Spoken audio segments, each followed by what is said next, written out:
Hello, আসসালামু আলাইকুম। গত ভিডিওতে অর্থাৎ পার্ট 1 এ আমি কুমস টেস্ট এবং কুমস টেস্টের রিএজেন্টের বেসিক নিয়ে আলোচনা করেছিলাম। আজকের ভিডিওতে আমি ডাইরেক্ট কুমস টেস্ট এবং ইনডাইরেক্ট কুমস টেস্ট এর বিস্তারিত আলোচনা করব। প্রথমে আসি ডাইরেক্ট কুমস টেস্ট, যেটাকে সংক্ষেপে ডিসিটি অর্থাৎ DAT, direct anti globulin test আমরা বলে থাকি।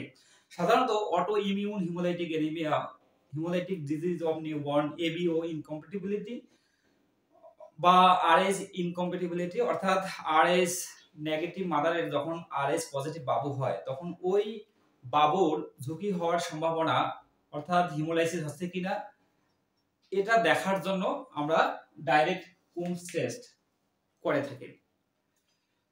এক্ষেত্রে বাবুর অর্থাৎ ওই নিউবর্ন বেবির কাছ থেকে ব্লাড স্যাম্পলটা গ্রহণ করা হয়, তারপর ল্যাবরেটরিতে এই ব্লাড স্যাম্পলটাকে ওয়াশ করা হয় স্যালাইন দিয়ে, যাতে এই ব্লাড স্যাম্পলের মধ্যে থাকা আরবিসি প্লাজমা থেকে সেপারেট হয় এবং ওই আরবিসির মধ্যে যে অ্যান্টিজেনটা থাকে ওই অ্যান্টিজেনের সাথে যদি কোনো অ্যান্টিবডি বাউন্ড না থাকে অর্থাৎ আনবাউন্ড অ্যান্টিবডিজ, সেটা কি হবে, ব্লাড স্যাম্পলটা ওয়াশ করার পরে তা ধুয়ে যাবে, তা রিমুভ হয়ে যাবে।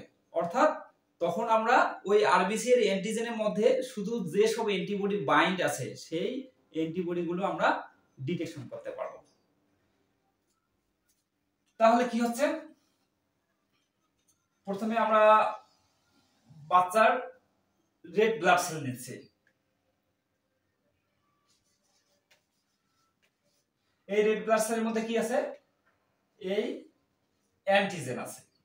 অর্থাৎ এই অ্যান্টিজেনের সাথে কোন ধরনের অ্যান্টিবডি বাইন্ড আছে কিনা এটার উপস্থিতি নিশ্চিতকরণের জন্য ডাইরেক্ট কুমস টেস্টটা করা হয়ে থাকে।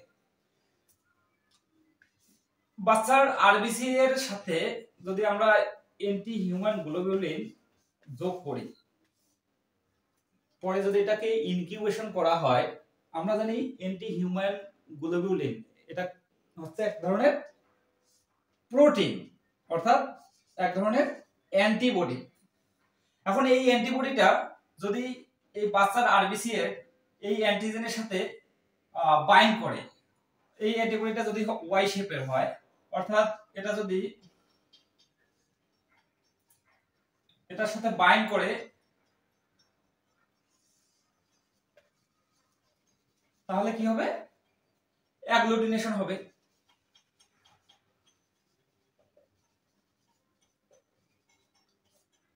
তখন আমরা ডাইরেক্ট কুমস টেস্ট যেটা অর্থাৎ ডিসিটি, এটা আমরা পজিটিভ রেজাল্ট দিব।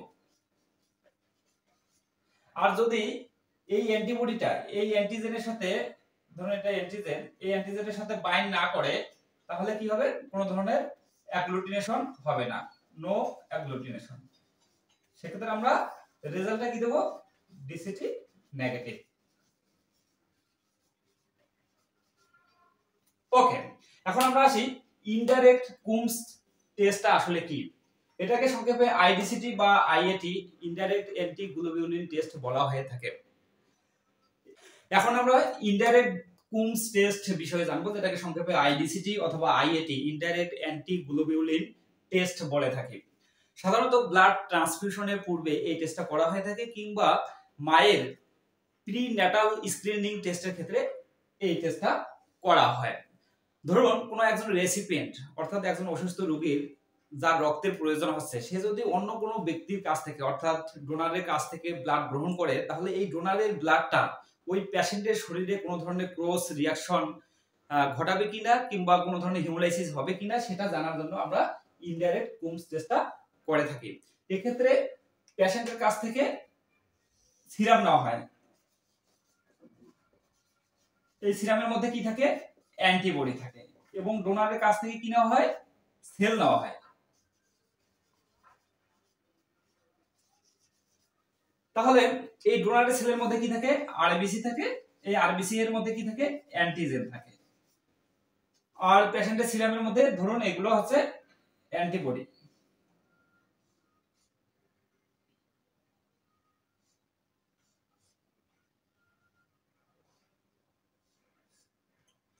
এগুলো হচ্ছে অ্যান্টিবডি। এখন এই ডোনারের সেলের মধ্যে থাকা এই অ্যান্টিজেনটা কি হবে, এই অ্যান্টিবডি এর সাথে বাইন্ড হবে, বাইন্ড, তখনও কিন্তু অ্যাগ্লুটিনেশন হয় নাই। এই অবস্থায় আমরা যদি কুমস রিয়াজেন্ট অর্থাৎ অ্যান্টি হিউম্যান গ্লোবিউলিন এই রিয়াজেন্টটা যোগ করি, তাহলে কি হবে দেখুন। এই আমরা জানি অ্যান্টি হিউম্যান গ্লোবিউলিন এটা হচ্ছে এক ধরনের অ্যান্টিবডি। এই অ্যান্টিবডিটা যখন এই অ্যান্টিবডি এর সাথে বাইন্ড করবে, এই অ্যান্টিবডি এর সাথে বাইন্ড করবে, তখন এক ধরনের অ্যাগ্লুটিনেশন হবে অর্থাৎ হিমোলাইসিস হবে। তখন আমরা এই ইনডাইরেক্ট কুমস টেস্ট অর্থাৎ আইসিটি লিখব পজিটিভ। আর যদি এই অ্যান্টি হিউম্যান গ্লোবুলিনের মধ্যে থাকা অ্যান্টিবডি এই পেশেন্টের সিরামের মধ্যে থাকা অ্যান্টিবডি এর সাথে কোনো ধরনের রিঅ্যাকশন না ঘটায়, অর্থাৎ বাইন্ড না হয়, সেক্ষেত্রে কি হবে, কোনো ধরনের অ্যাগ্লুটিনেশন হবে না, কোনো ধরনের হিমোলাইসিস হবে না, অর্থাৎ তখন আমরা রেজাল্ট দিব নেগেটিভ। আশা করি আপনারা ডাইরেক্ট কুমস টেস্ট এবং ইনডাইরেক্ট কুমস টেস্ট সহজেই বুঝতে পেরেছেন। ভিডিওটি যদি ভালো লেগে থাকে তাহলে আপনারা শেয়ার করুন, পরবর্তী ভিডিও দেখার অপেক্ষায় থাকুন। Thank you for watching.